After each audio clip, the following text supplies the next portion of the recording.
video? Do you see something there? Uh, I think so. I see a heart that's throbbing. Yeah, it says here that we are recording the video. So yeah, it should work there. Okay. All right. So let's start here. As we talked yesterday, and here it goes. Thank you for watching this video. I am Renzo Tapia, Supply Chain Manager and Business Consultant, and today we are with Eric Tinker. He is a well-known consultant and author of books in the sales and operation planning field. We will talk about this very subject, sales and operation planning. Hello, Eric. I think it's better if you introduce yourself. Can you tell us a little about your experience, please? Hola, Renzo, y gracias para su tiempo. Ahora, hablo un poquito español, pero gracias para su inglés, para la discusión. So I am Eric Tinker, and I've been a management consultant for 25 years in the operations improvement, supply chain improvement, and for the last 10 years or so, 15 years, 10, 15 years, I focused on sales and operations planning. And about 10 years ago, I founded Nexview Consulting, have two partners now, and we practice all over the world with medium-sized and large companies primarily. However, we also will practice with smaller companies when they have a specific need. So thanks very much, and I'm happy to be here. Thank you. Considering that not everybody know what is sales and operation planning and what is not, could you give us your definition, please? Yeah, sure. There's actually been a lot of confusion in the marketplace, and some of that has evolved over the years. You hear a few terms to kind of counteract that, and people are trying to specialize and make it sound a little bit more advanced than it really is. Sometimes, and I think part of this has been brought on by the software companies in terms of sales and operations planning, where they think that that's everything under the management level process itself, all of the modules, and you need those. But sales and operations planning, as we would define it, and I think as most of the firms out there would define it, is more of the cross-functional planning and decision-making process at more the management level, right? So this is something that sits below the strategy, but above the detailed processes that lead up to it, right? So it's not everything demand planning, it's not everything supply planning, it's not everything distribution. I mean, that's really supply chain planning. Sales and operations planning is, as I say, the cross-functional higher level management process that brings all of those things together. All right, thank you. So it says in operation planning a strategy, a process, or a way of thinking. It's I'm going to go with both on that one. Fundamentally, it is the process, typically a monthly cadence of a series of reviews around sections of the business, each having their own view of, I'll say, the plan.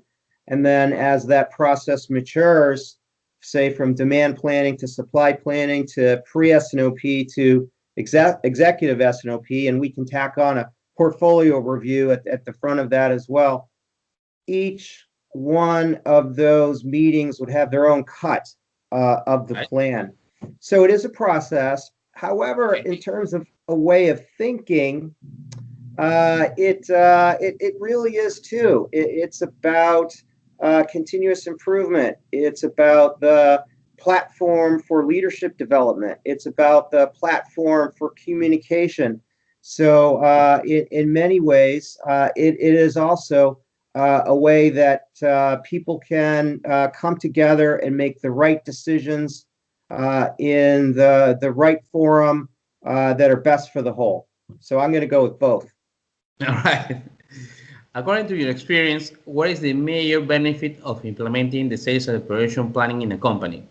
Yeah, What can we and what can not we expect of the sales and operation planning?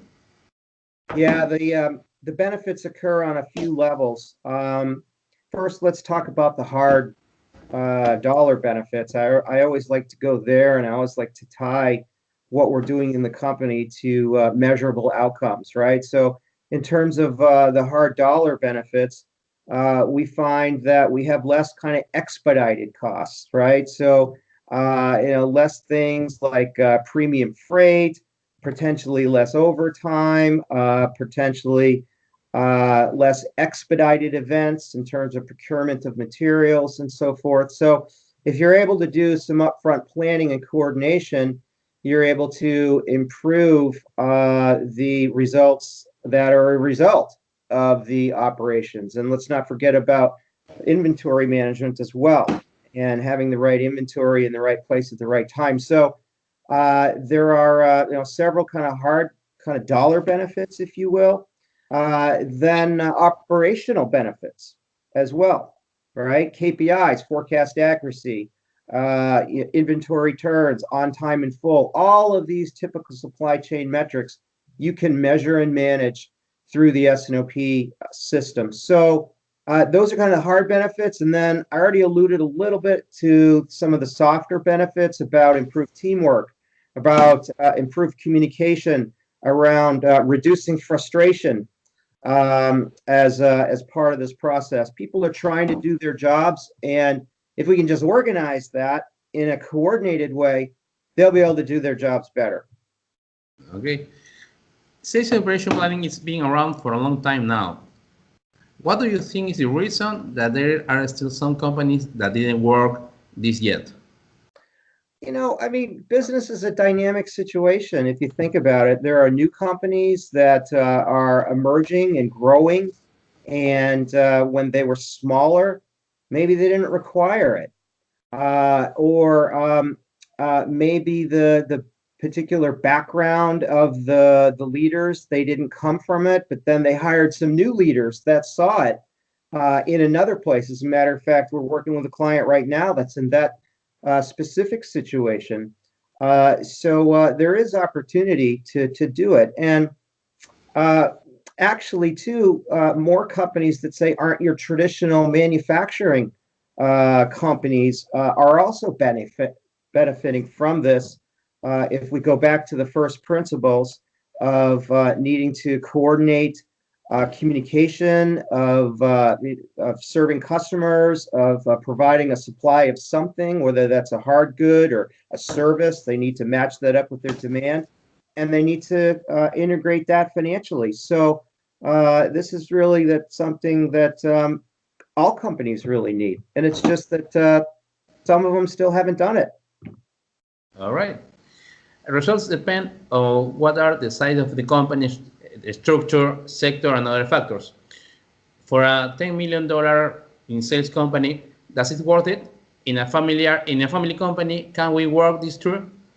What will be the company's profile to adopt S&OP and get results? I mean, as I was just kind of talking about a little bit, any company that really needs to serve a customer base needs to predict what that customer base is going to demand, right? Or predict a demand for the service or a product, needs to match that with how they're going to supply that demand, and needs to plan financially, and needs to integrate new products into the supply chain or rationalize products out of the company, can benefit from this. Now, smaller companies, sure, they still have those needs as well. Larger companies, well, gosh, we know that they certainly do on several different levels. And S&OP can be done at the local level, and then rolling up to a business, say a global division, and then even a corporate level. So it's a little bit more of a complex roll-up the larger the company gets, but even the smaller companies need to do those fundamental things, as I mentioned. All right. Is there a best time to implementing the S&OP? I mean, for instance, if the company is passing through a shortage of cash or is not getting any profits, or maybe has resources in implementing an ERP, can the company start an S&OP project? What would be your advice in such situations? Yeah, I mean, they certainly can. And this is a process that doesn't take a lot to get up and running, but it does take a lot to get good at it. So it's something that companies should always implement for the reasons previously stated. If they're short on cash, then I would say there's kind of two levels that need to happen. There's some tactical elements that need to be put in place that are maybe below the S&OP level, and some very short-term, immediate decisions that need to happen. However, if you wrap the S&OP process around that, what you'll gain is an ability to sustain those short-term improvements. So the two really have to go together when the company's in financial trouble. Some tactical elements as well as the more sustaining S&OP process that will help manage that and continually improve that over time. All right. What do you think that many companies fail in adopting the S&OP planning? I mean, the sales and operation planning. Yeah, I mean, a lot of companies have things they call sales and operations planning, and maybe that's more at a tactical level sometimes. A lot of companies, according to our research and our client base, they're using it for more strategic type of things, and that would be a little bit farther along the maturity curve, if you will, for S&OP. But fundamentally, what we find is that there's a lot of companies that are kind of in the middle range of effectiveness, and sometimes they get distracted with other things, or they decide they don't want to come to the meetings, or the meetings themselves degenerate into lower level tactical discussions. So when that happens, that's a reason for failure, because the executive leaders kind of check out in the process, and it just becomes too detailed, and they don't have time to get into conversations about which orders we're shipping this week, or what SKU level detailed discussions. So that's one reason it fails. You lose that executive engagement. You lose the steerage about what this meeting's really supposed to be about. And then the other reason why it can fail is it doesn't demonstrate results. And well, why is that? Well, one reason is maybe you aren't measuring the results effectively.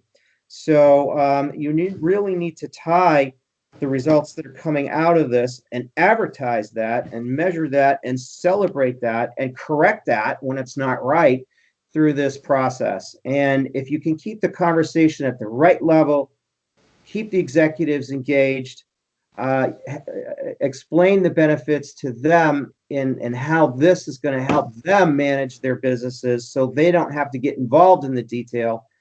And in addition to that, you bring the results in, operational and financial, then you'll have a successful process. All right, I get that. According to your experience, is it possible for a company implementing the S&OP by itself? If so, who will be the leader of such a project?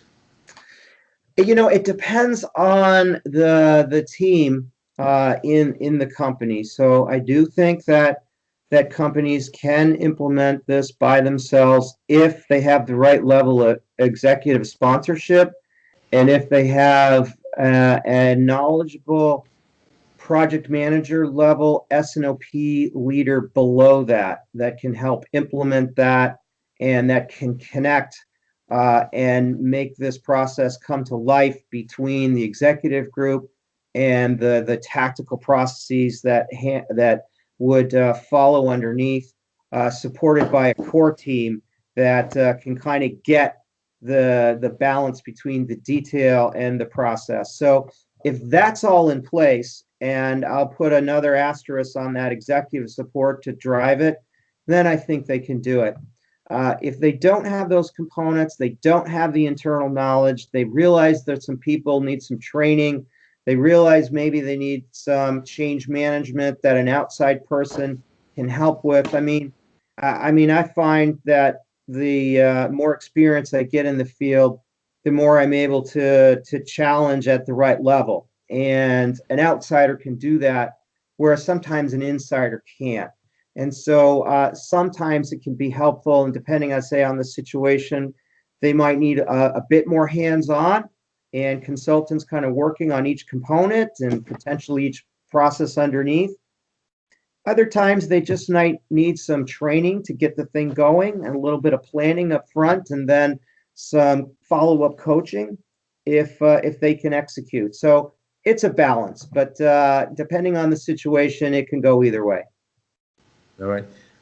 What are the major steps in implementing of the sales and operation planning, and how long will it take to implement the whole project? Yeah, sure. So the let me go through the major steps, and then the how long is a little bit of a it depends kind of a answer I'll give. But the major steps that we have found, and I'm starting to write about those more in my next book that's coming out. There's a quicker version or a baseline version in the form of ebook that can be downloaded from the website that describes these steps in more detail. But essentially, what we recommend is an assessment up front, because that really gets the group aligned around where the gaps are, and allows time to create a vision for S&OP, and allows us to create a benefits case. You know, I talked about that results tie. That's very important for sustainability later in the program. So we would go through an assessment first. Some clients, they just want to jump into it. And what we find in that case is that, yes, we can start things like training, design efforts, pilot situations, rollout, IT in parallel, potentially some org changes. But in the background, we know that if we're not tying this to results, then we're going to lose steam. So, you know, what we recommend is we do an assessment up front, but you're going to do it up front, or you're going to do it when somebody says, hey, why are we doing all this? Oh, well, it's because we need to move this KPI, or we need to improve on time in full, or we need to reduce inventory, or we need to reduce premium freight, right?